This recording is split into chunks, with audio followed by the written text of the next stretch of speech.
Ардақты әжелер, аяулы аналар және бүлдіршіндер. Бүгін біз шебер қолдар отбасылық байқауына жиналып отырмыз.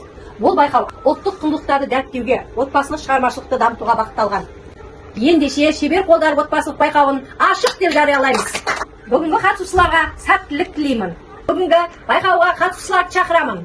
Жалғасқан қызы Асылым анасымен бірге, Асқар қызы Зульфия әжесімен бірге.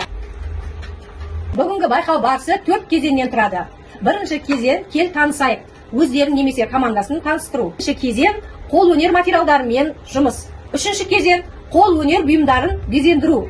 Төртінші кезең көркемдік талғамын көрсету. Менің шеберлігім қорғау кезеңі. Бірінші кезең кел танысайық. Ата-аналар өздерін таныстырып өтсеңіздер. Сәлеметсіздер ме байқауға қатысушылар? Бүгін мен қызым Асылыммен бірге шебер қолдар байқауына қатысып отырмын. Біз шығармашылық жұмыстарды жасағанды жақсы көреміз. Бүгін сіздерге менің гүл себетті атты жұмысымызды ұсынамыз. Сәлеметсіздер ме, менің атым Асылым. Мен анаммен бірге гүлдер жасағанды жақсы көремін.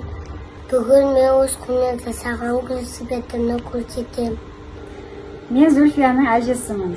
Мен бүгін немереммен ұлттық нақыштағы әсем етік жұмысымызды ұсынамыз. Әжем етіктің үлгісін дайындауға көмектесті. Менің анам себетті жасауға көмектесті.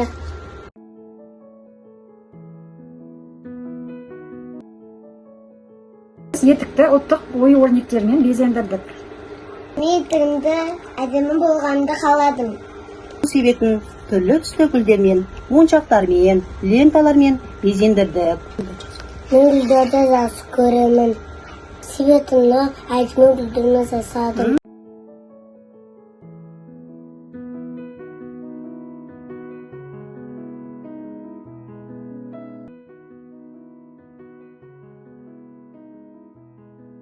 Бұл менің әсем ұлттық етігім. Мен оны әжеммен бірге жасадым.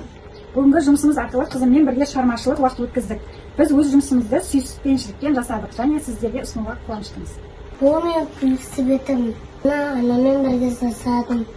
Бұл жұмысты жасау барысында қызыммен бірге қызықты уақыт өткіздік.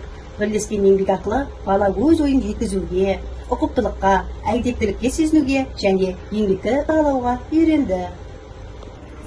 Шебер қолдар атты отбасылық шығармашылық байқауына белсене қатысып, өзінің шеберлігімен ерекшеленгені үшін үздік қолөнер бұйымы номинациясымен Жалғас қызы Асылым марапатталады.